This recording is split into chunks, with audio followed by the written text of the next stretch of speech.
पिछले कुछ दशकों से पर्यावरण को काफ़ी अधिक नुकसान हुआ है और इसका सबसे महत्वपूर्ण बिंदु यह निकल कर सामने आया कि जंगलों की बहुत अधिक कमी होना, पेड़ पौधों का ह्रास होना और इसी के कारण से पर्यावरण को जो नुकसान पहुंचा है उसकी क्षतिपूर्ति करने के लिए प्रत्येक देश की सरकार अपने स्तर पर कार्य कर रही है। क्योंकि ऐसा माना जाता है कि विशेषतः जंगल उन प्राकृतिक संसाधनों का एक अहम हिस्सा है जो हमारे पर्यावरण की गुणवत्ता को बढ़ाते ही हैं, साथ ही देश की उन्नति में भी एक महत्वपूर्ण योगदान देते हैं। अगर जंगलों की अंधाधुंध कटाई होती है तो इससे साफ तरीके पर यह देखा जाता है कि पर्यावरण को नुकसान पहुंचता है। इसी को मद्देनज़र रखते हुए भारत सरकार ने इंडियन फॉरेस्ट सर्विसेज यानी आईएफएस, जो आईएएस और आईपीएस के साथ देश की 3 ऑल इंडिया सर्विस में से एक हैं, उसका गठन किया हुआ है, जिसमें जंगलों के मेंटेनेंस के लिए वर्कफोर्स को कार्य दिया जाता है ताकि वे जंगलों का सुपरविज़न कर सकें और उसकी मैनेजमेंट भलीभांति कर सकें, ताकि देश की पर्यावरण में सुधार किया जा सकता है और साथ ही साथ यह हमारे आर्थिक विकास में भी सहायक साबित होता है। इसलिए इंडियन फॉरेस्ट सर्विसेज का महत्व अब दिनों दिन बढ़ता ही जा रहा है। यदि आप भी ऐसे ही किसी कार्य में रुचि रखते हैं तो आप इंडियन फॉरेस्ट सर्विसेज को ज्वाइन कीजिए और इसके लिए क्या आवश्यक योग्यताएं हैं, क्या इसकी प्रशिक्षण अवधि है और क्या आपको सैलरी मिल सकती है, वो मैं आपको बताता हूँ। असल में इंडियन फॉरेस्ट सर्विसेज के जो एग्ज़ाम के पैटर्न है वह असल में 3 स्टेजेस में किया जाता है। स्टेज 1 में यूपीएससी का सिविल सर्विसेज प्रीलिम्स होता है और इंडियन सर्विसेज के एस्पिरेंट्स के लिए भी यह जरूरी होता है। इसमें जीएस फर्स्ट और दूसरा सी सेट दोनों पेपर शामिल होते हैं, जो कि दोनों ही ऑब्जेक्टिव टाइप्स होते हैं। स्टेज 2 में आईएफएस सर्विसेज के लिए प्रीलिम्स एग्ज़ाम के बाद चुनिंदा एस्पिरेंट्स को मेंस एग्ज़ाम के लिए बुलाया जाता है। मेंस एग्ज़ाम में अमूमन 6 पेपर्स होते हैं जो सभी सब्जेक्टिव टाइप्स हैं और इसमें विशेषतः सामान्य ज्ञान, अंग्रेजी, साइंस, इंजीनियरिंग आदि के सारे मिलाकर पेपर होते हैं। और विशेषतः इनमें 4 पेपर में से 2 पेपर्स होते हैं, उनमें से ऑप्शनल सब्जेक्ट्स जो भी होते हैं उनमें से आपको चुनाव करना होता है। और स्टेज 3 में मेंस एग्ज़ाम में चुने हुए कैंडिडेट्स को यूपीएससी पर्सनैलिटी टेस्ट और बोर्ड इंटरव्यू के लिए बुलाया जाता है और फिर तरह तरह के अलग अलग किस्म के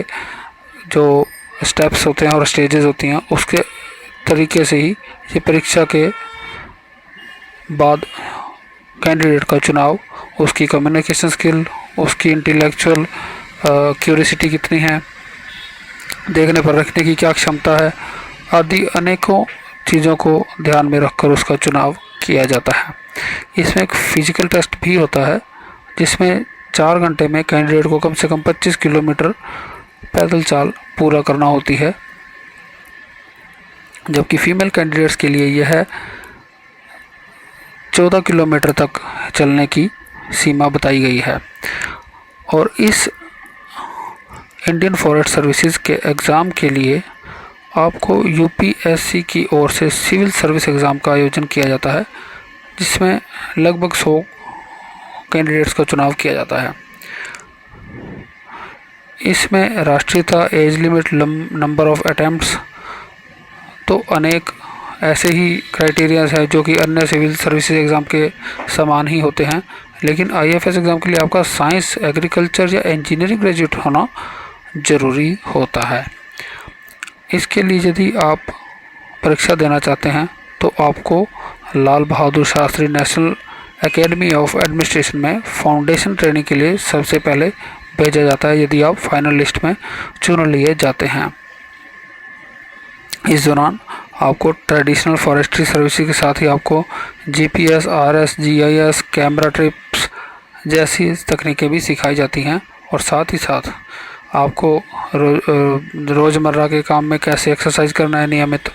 ट्रैकिंग कैसे करनी है, स्पोर्ट्स, स्विमिंग व इसी प्रकार की अन्य फिजिकल एक्टिविटीज़ भी सिखाई जाती हैं। और जो फील्ड ट्रेनिंग करवानी होंगी उसके लिए भी उनको पूरा प्रशिक्षण दिया जाता है, जो कि उन्हें समय समय पर उसके टेस्ट भी होते हैं। इंडियन फॉरेस्ट सर्विसेज के प्रशिक्षण पूरा कर लेने के बाद आपको असिस्टेंट कंजर्वेटर या असिस्टेंट डिप्टी कंजर्वेटर पोस्ट पर भेजा जा सकता है। और इसके अलावा इसमें chief wild life warden, chief conservator जैसे पदों पर भी नियुक्त किया जा सकता है। एक IAFS अधिकारी के तौर पर आप जंगल